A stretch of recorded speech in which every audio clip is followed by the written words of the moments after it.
Boa noite, esse é o Conexão ND aqui na Record News. E como hoje é terça-feira, é o meu dia de trazer um convidado e eu estou recebendo nos estúdios da Record News Júlio César Jeremias, que é o vice-presidente da Câmara de Diretores Lojistas aqui de Florianópolis. Muito boa noite, obrigado por ter vindo até aqui para esse nosso bate-papo, que pode esclarecer muitas coisas que a gente tem dúvidas ainda, muitas delas pressionadas pela pandemia. Boa noite, Paulo. Obrigado pelo convite aí da Record News. Estamos aqui para esse bate-papo e ver o que a gente pode colaborar informando as pessoas de como está o nosso mercado, o nosso ambiente, né, da cidade. E começando até, nós estamos agora, Natal. Sim. Natal, agora no final de semana. A perspectiva é de um aumento nas vendas? Sim. Nós temos uma perspectiva de crescimento de aproximadamente 5% no volume de vendas. Um ticket médio aí da ordem de R$170. Então, existe uma boa perspectiva de crescimento. Essas vendas de Natal, que normalmente recuperam, sempre tem uns números mais altos, né? Este ano, assim como já um pouco do ano passado, elas não têm picos tão mais altos atualmente por causa da Black Friday. A Black Friday acaba criando uma perspectiva negativa. Porque muitas pessoas já compraram, antecipam suas compras. É verdade. Aproveitam as promoções. Claro, é mais barato? Claro. Então, pessoas que se organizam um pouco melhor, que têm condição de antecipar suas compras, elas já começam a comprar. E hoje em dia não é mais Black Friday, né? É Black Week, é Black Month, é um mês inteiro de promoções. É verdade. Então, a gente tem conversado com vários comerciantes, né? E esse aumento que era na última semana de Natal nos anos anteriores, uns 2 anos atrás começou um movimento onde existe uma diluição. Já começa o aquecimento das vendas em novembro com a Black Friday e ela mantém um patamar e termina no Natal. De repente vocês colocam a Black Friday como vendas de Natal. Sem dúvida, faz parte do portfólio de vendas, da estimativa de vendas já a Black Friday. E a Black Friday teve um efeito positivo esse ano? Sim, teve um efeito positivo. Um aumento de vendas na ordem depende do tipo de estabelecimento, de 4% a 6% também, tá?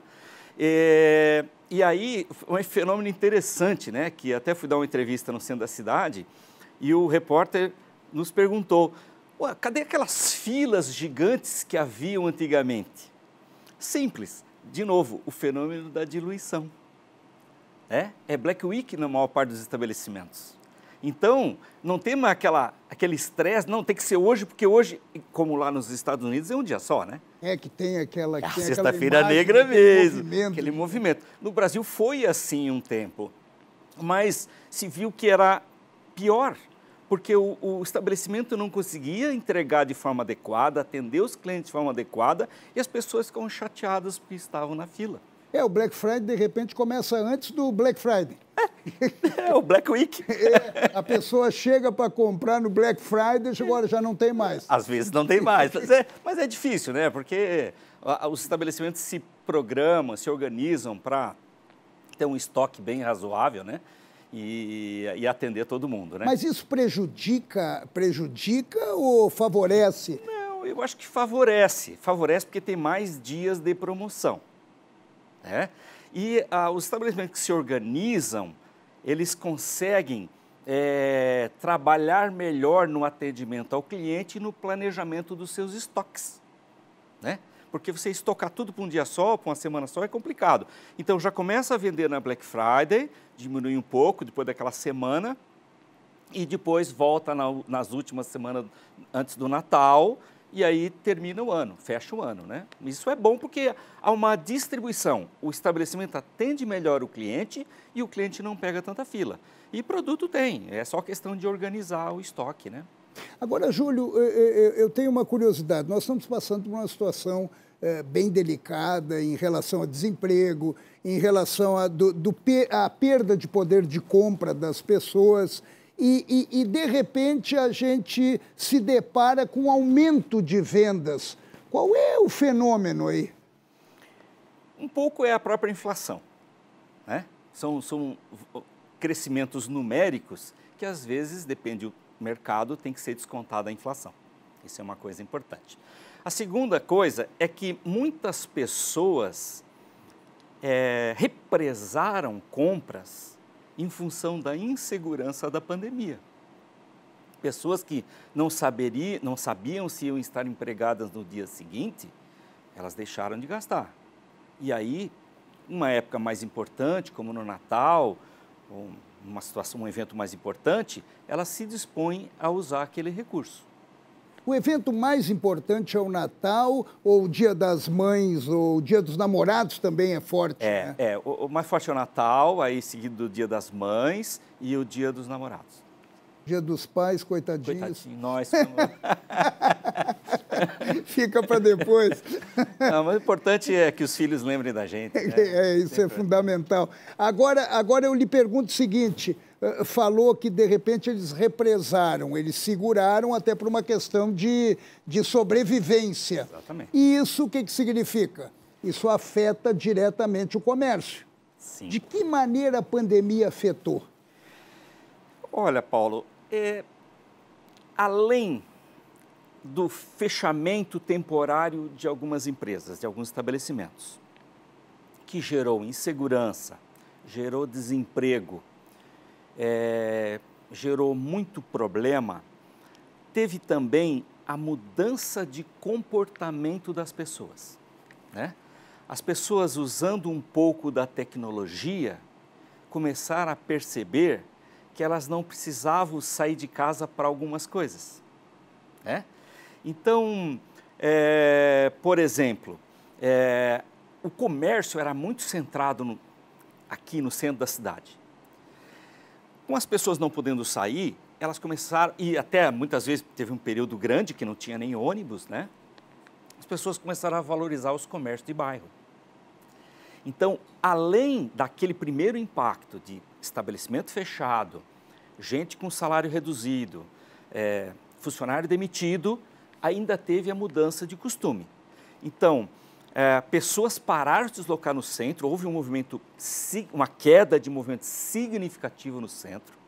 Durante todo o ano nós sentimos isso, agora no Natal que está recuperando. Mas as pessoas mudaram. E aí tem algumas coisas que facilitaram a vida das pessoas. Eu, essa semana, renovei minha carteira de motorista, por exemplo, né, minha CNH. Eu não fui no Detran. Fui no Detran, batei uma foto, peguei uma fila de 5 minutos. Eu entrei pela internet, cadastrei meus dados, fiz o início do protocolo, paguei a taxa, fui lá, bati a foto, porque como a minha carteira ainda era comum, não era digital, eu tive lá para provar que eu era mesmo, né? Eu mesmo, pela primeira vez, né? E aí, feito isso, já me colocaram já num site de agendamento, fui lá fazer o exame médico de vista e a carteira veio um e-mail que eu baixei no meu celular e eu tenho a carteira no meu celular. Então, o deslocamento foi muito menor, o tempo perdido em fila foi muito menor. Um outro exemplo, eu precisei transferir um apartamento que eu comprei há um tempo atrás, um mês atrás. Tudo digital. Eu não fui no cartório. O vendedor não foi no cartório. Tudo eletrônico. Aí, claro, muda-se as coisas. Eu não ando de carro, eu não gasto com estacionamento, eu não gasto com gasolina, mas eu usei o quê? A minha chave do certificado digital, onde eu assinei com o certificado digital. Inclusive, é um dos produtos que a CDL vende, né? Certificado digital para empresas e para pessoas físicas. Eu tenho na minha empresa. Fantástico. E com o da pessoa física, você não vai mais no cartório, não precisa mais. Tem para pessoa física também? Claro, eu tenho da pessoa física.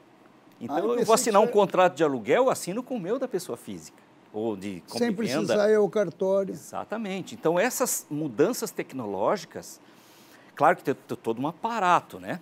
tecnológico para que Mas aquele isso não vai certificado seja fechar confiável. lojas? Não vai mudar. Eu acredito que vai mudar.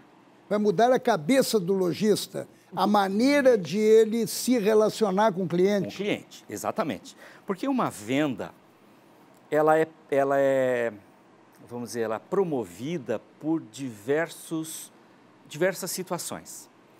Uma, eu sei o que eu quero. Eu olho na internet, procuro, eu quero esta televisão.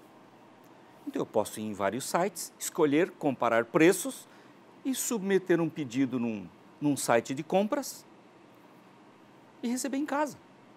Agora não, eu quero comprar uma camisa. Ah, eu sou chato com a camisa, com o tecido, com o caimento, se é assim, se é assado. Experimentar. Então, experimentar, sabe? Ver se aquilo cai bem. Então tem que ir na loja. É pele, é sentir, é experiência. Então depende do produto. Depende do produto. Depende do produto. Então, alguns produtos é commodity. Eu posso entrar no site do supermercado e comprar tudo aquilo que eu acho que é comum, que eu conheço a marca, eu só comparo o preço. Agora não. Ah, este café é melhor que aquele outro café? Às vezes eu preciso lá experimentar uma bebida, né? Então eu vou ter experiências, uma roupa, um calçado, sabe? Cada pessoa tem um pé diferente, então isso muda. Só que daí vem aquela coisa assim, ó. Ah, então o comércio que vende presencialmente vai acabar, como se achou antigamente? Não, ele não vai acabar, ele vai mudar. Por quê? Quando você tem produto que precisa dessa experiência, ele tem que ter o ponto de venda. Muitas vezes o cara vai lá, experimenta e volta para casa e compra pela internet. Mas ele precisa ter esse ponto de contato com o cliente. E o atendimento aí faz toda a diferença. Agora, só uma curiosidade, desculpe te interromper, Claro. mas eu fiquei curioso aqui. Quem é que faz mais essa compra? Por exemplo, as pessoas que não são tão jovens, para não dizer mais velhos, ou os mais jovens? Normalmente os mais jovens. Os mais velhos têm... Tem uma restrição, ainda tem algumas preocupações. Embora, com a pandemia, muitos seniors, vamos dizer assim, que os netos foram lá ensinar a usar um aplicativo de compra de comida, começaram a receber comida em casa. Minha mãe tem Facebook. Que maravilha. Ela sabe mexer melhor no Facebook do que eu. Posta as experiências dela, relaciona com pessoas que ela não vê há muito tempo. Isso vem fácil, porque os aplicativos são muito fáceis de usar. E isso está chegando no varejo? Claro, sim, sem dúvida. Uma das iniciativas da CDL, inclusive, porque assim, ó, grandes redes já têm seus e-commerces, seus sites de venda, já com boleto, cartão de crédito, com sistemas antifraude, tudo certinho. Mas o pequeno lojista, ele não tem conhecimento nem estrutura suficiente. Então, uma das iniciativas da CDL de Florianópolis foi criar um site que é o Clique Compre CDL. Tá? Ah, eu compro pela CDL. Isto. Ah, olha, Então, e ali tem a lista das lojas. E aí, exatamente. Então, o associado que não tem condição, que não tem experiência, conhecimento, ele pode, através da associação que ele tem com a CDL, pedir um site para ele, para colocar os produtos dele. Tá? Então, é o que a gente chama de marketplace. É uma plataforma onde cada lojinha tem o seu site lá dentro e pode vender os seus produtos com segurança, com sistema antifraude, com venda via cartão de crédito em N vezes, com boleto. E aí a entrega pode ser uma entrega feita pelo correio, por transportadora ou por alguém que vai buscar na loja. Eu posso comprar, não, essa loja aqui não é tão longe, eu vou trabalhar e pego lá. É o que chama de omnicanalidade, o omnichannel. Ou seja, eu junto o presencial com o virtual numa plataforma. Então eu posso comprar virtualmente, mas pegar fisicamente. E aumentou, interessante isso, e a CDL já tem mais ou menos uma noção Se houve um aumento, sim, ou se ainda o mercado está restrito em relação a esse tipo de movimento virtual? Não, o crescimento do e-commerce é 40% ao ano, Paulo. No Brasil, tá? 40% ao ano. Só que assim, grandes... Não, eu digo essa plataforma da CDL. Essa da CDL nós começamos há pouco tempo. Tá? Não tem dados ainda. Não, tem assim, a gente começou a crescer agora, nós temos lá cerca de umas 50 empresas, tem uns mais ou menos 10 mil produtos, acho que até mais um pouco, né?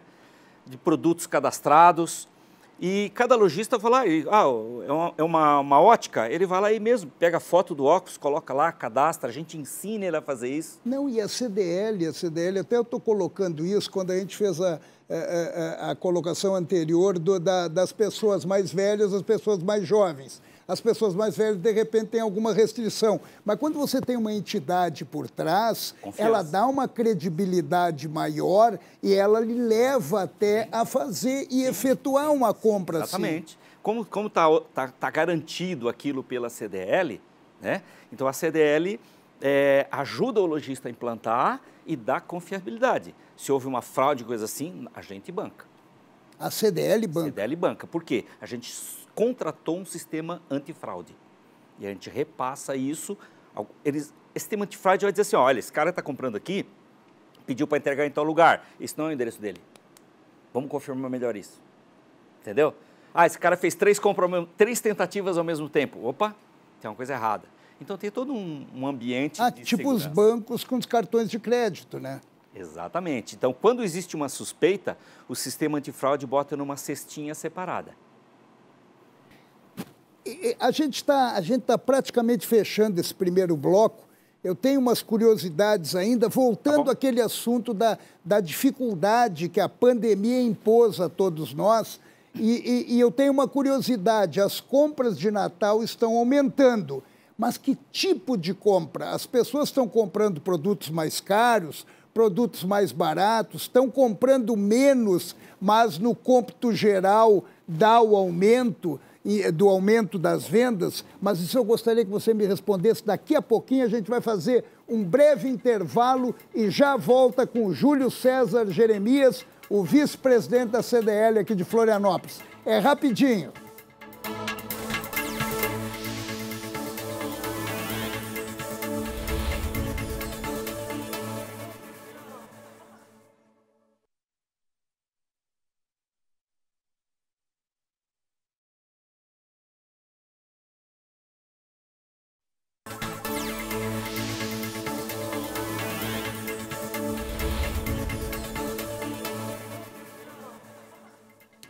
Esse é o Conexão ND aqui na Record News e hoje nós estamos recebendo Júlio César Jeremias, que é o vice-presidente da CDL aqui de Florianópolis, nessa conversa sobre as vendas de Natal, sobre os movimentos dos lojistas e principalmente sobre a era virtual que já chegou, que não é um futuro, que já é presente, né?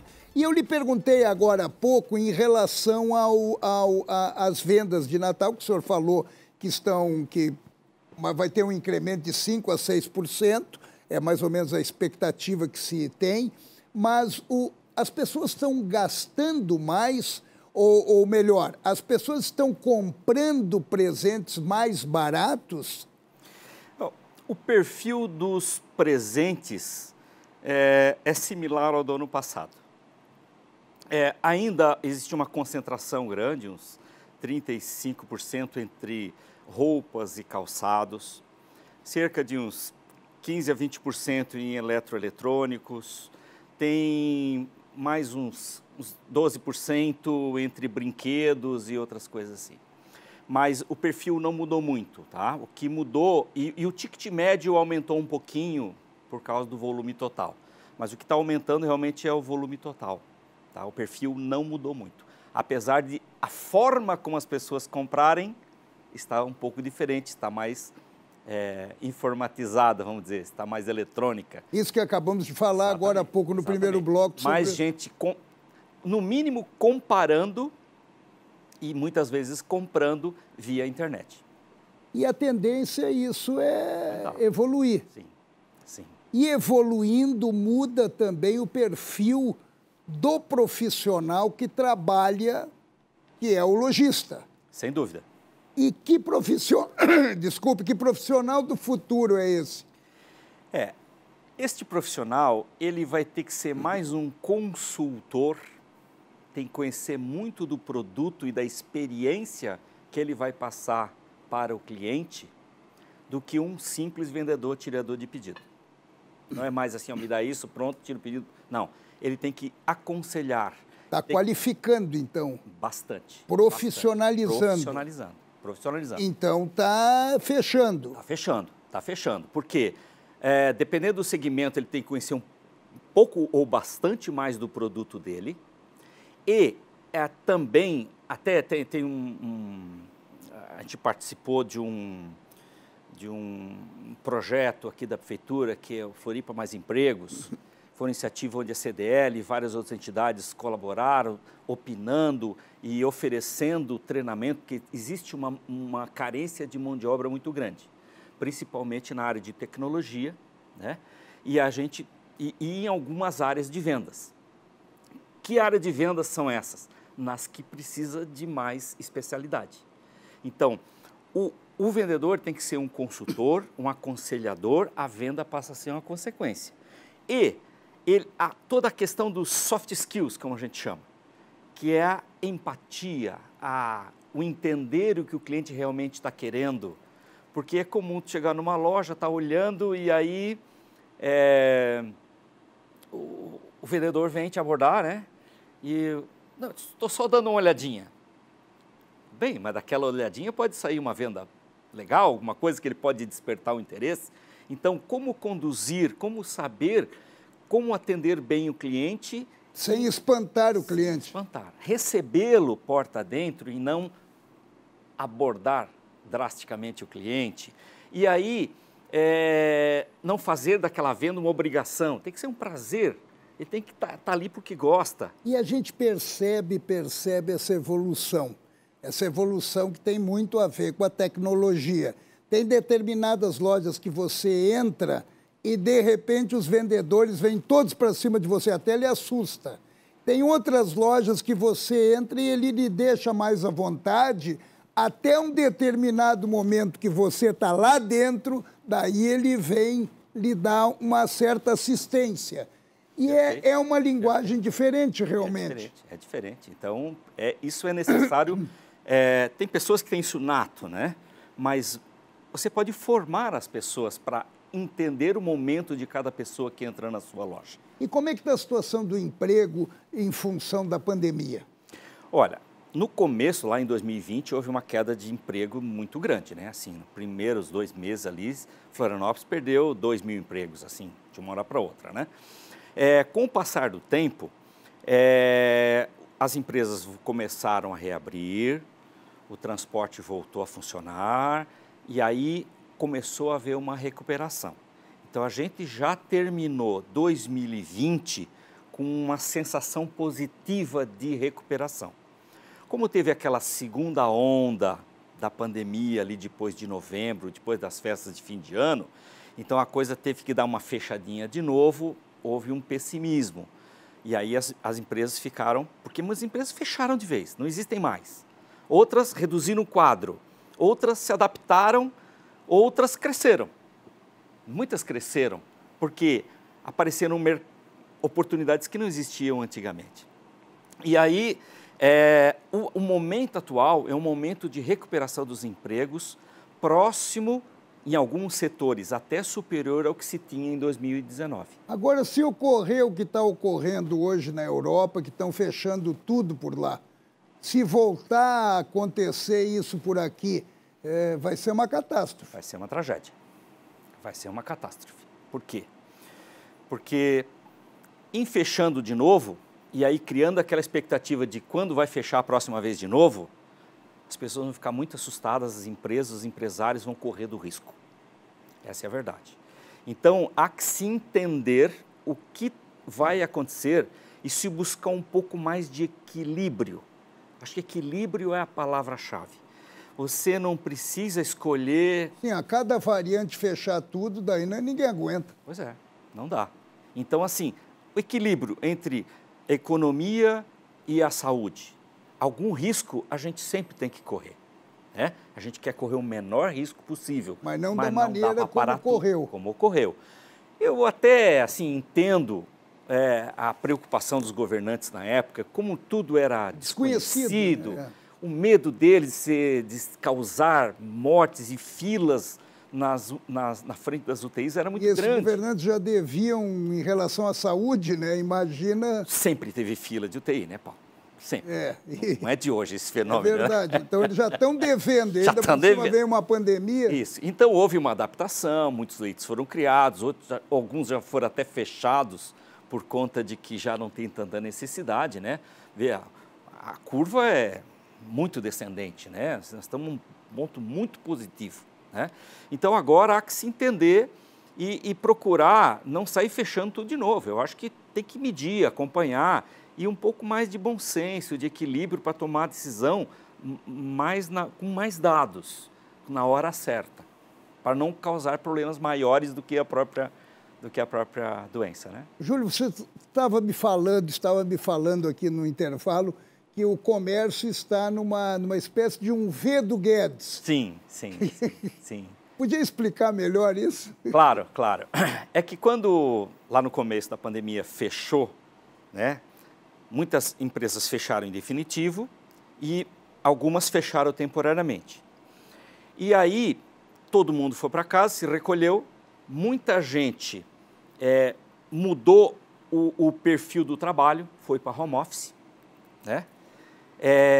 Tem certos tipos de trabalho que realmente trabalhar de casa ou do escritório não faz muita diferença. Importante é o resultado.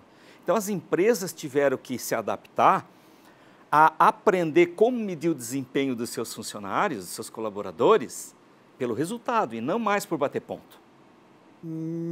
Isso muda muito, porque dá um pouco mais de trabalho. Vou aferir a qualidade... A presença é uma coisa, a produção é outra. A minha empresa é uma empresa de informática. Nós já estamos acostumados com home office há 20 anos.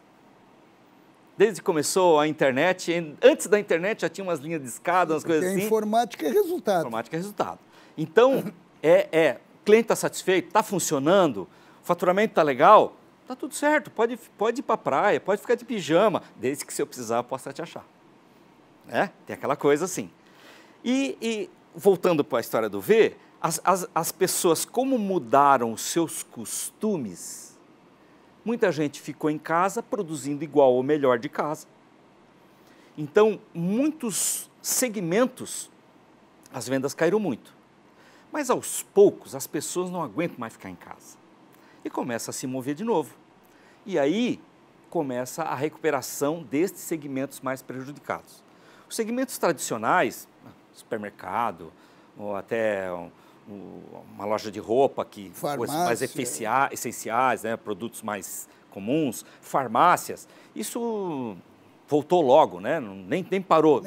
Até aumentou o movimento. É verdade. Casos, né? Mas vários segmentos, as pessoas não iam mais para o trabalho, mas aí aos poucos começaram, preciso sair de casa. E eu preciso fazer aquela reunião com o cliente. Mesmo que eu resolva por videoconferência, eu quero olhar no olho, vai lá, toque, pele, apertar a mão do meu cliente. Isso está voltando. Voltando, mas não com a velocidade que nós gostaríamos. Então, as pessoas começaram a se movimentar, recuperar, mas não é um V tão assim, né? É um V meio assim, meio uma perna meio deitada, né? Mas a gente já viu a luz no fundo do túnel. Sem dúvida. E está a caminho. Está a caminho. Na nossa opinião, está a caminho, né? Se não tiver nenhum caso mais sério de Ômicron aí, que eu acho que não vai ter, porque o nosso público está muito vacinado. E mais saindo, de 80% vacinado. Isso já é uma grande vantagem, né? Isso é uma grande responsabilidade também. Agora, eu acho que a nossa situação não está exclusivamente nas variantes, né? Nós também temos os governantes. E eu vi uma manifestação da CDL em relação a esse pacotaço que o governo enviou para a Assembleia e os deputados ao invés de discutir isso de uma forma mais transparente, eles estão tocando para frente numa determinada irresponsabilidade. Isso foi expressado pela CDL. Ela até titulou como vergonhaço. Qual é a leitura específica da CDL em relação a esse problema que pode se criar num futuro, que é o rombo fiscal? Exatamente. A nossa preocupação é muito grande. Este governo, uma bandeira forte era a austeridade fiscal. Atacar os custos desnecessários, reduzir custos administrativos, para que a máquina tivesse um peso menor, para que ela pudesse, pelo menos, não atrapalhar o mercado. Porque o governo pode não ajudar, mas ele pode atrapalhar muito se ele estiver endividado e se tiver que não prestar o serviço que ele tem que prestar. Então, quando vem uma pauta dessa, um pacote desse, com mais de 30 pautas, aumentando despesas, criando secretarias, criando cargos, incorporando benefícios, que era de um jeito, agora passa para salário, o rombo pode ser muito grande. Eles nem conseguiram calcular ainda, um deputado até já calculou aí que é o dobro da brincadeira. O Sargento Lima, mais de 2 bilhões. 2,7, o Robos também comentou, né? Então, assim, é 1,3 o calculado para um ano, mas pode chegar em 2,7 com todo o impacto que isso pode ter na Previdência. Se trabalhou tanto para mexer na Previdência, fazer a reforma, que a gente achou justa, apoiamos, para deixar o Estado economicamente viável. Com a pandemia, vem muito dinheiro do governo federal, isso é notório, né? E com o aumento dos combustíveis por conta de aumento de dólar e do petróleo lá fora, ICMS, o preço subiu e a arrecadação do ICMS foi junto. Então o governo teve um superávit fabuloso, só que é aquele negócio, não é porque está sobrando agora, que ano que vem vai continuar sobrando. Né? Quando um funcionário recebe um prêmio, né, num determinado mês, ele contrai uma dívida nova, está errado, que não é sustentável. Então, a gente não tem números exatos de como que vai ficar isso para frente. Então, não é que a gente discorda de ajustar as categorias, de dar os aumentos, de criar as autarquias, não é o problema. O problema é a forma exageradamente rápida que isso está sendo feito, sem muita transparência e sem um debate profícuo. Até envolvendo as entidades. Sem dúvida, sem dúvida. E dá um pouco mais de transparência, não é no apagar das luzes do ano, que vai decidir num canetaço. Não quero nem entrar no mérito, né? Deve ter seus méritos, né? Mas a forma está muito errada, na nossa opinião. E isso pode gerar um desajuste fiscal nos anos seguintes, que vai botar fora todo aquele esforço da reforma da Previdência. E se o governo não está bem, não consegue cumprir sua parte, ele vai fazer o quê? Além de prestar um mau serviço, vai querer aumentar mais imposto. E ninguém aguenta mais aumentar imposto, né? Então, essa é a nossa indignação. É a forma como está sendo feito, né? E gerando um risco fiscal exagerado para este momento, que a nossa opinião é assim, ó, pô, está sobrando? Legal. Dá uma diminuidinha nos impostos, deixa as empresas respirar um pouquinho, contratar mais gente, recuperar emprego, recuperar empresa. A economia toda cresce, inclusive a tributação vai junto. Atende a todos, não atende a interesses eleitorais, já que o ano que vem é eleitoral, né? Aí não quero nem entrar nessa questão lamentavelmente, muito política, mas me parece que realmente... É visível isso. Júlio, nós estamos terminando, infelizmente estamos terminando. Agora, eu só queria fazer uma pergunta bem rapidinha. Prejudica o comércio ou não? O prefeito suspendeu os fogos. Por sinal, até o MS hoje pediu, em termos mundiais, para que suspendessem festas de final do ano. Só que daí as pessoas dizem, aqui fora a gente está no ar livre, e nos lugares fechados, onde as festas vão continuar? É um tema polêmico, né? Nós ainda não nos posicionamos, até fizemos algumas conversas, algumas análises, mas nós não nos posicionamos fortemente sobre isso, porque eu acho que vai afetar pouco até. Porque os hotéis estão contratados, né? Não ia poder ter grandes shows mesmo, o impacto disso ia ser um movimento muito pequeno naquele momento, sabe? Então, não dá para estimar muito a perda disso, como já está a maior parte dos hotéis e... Vamos garantir a saúde. Exatamente. E porque não tem ainda uma informação muito clara.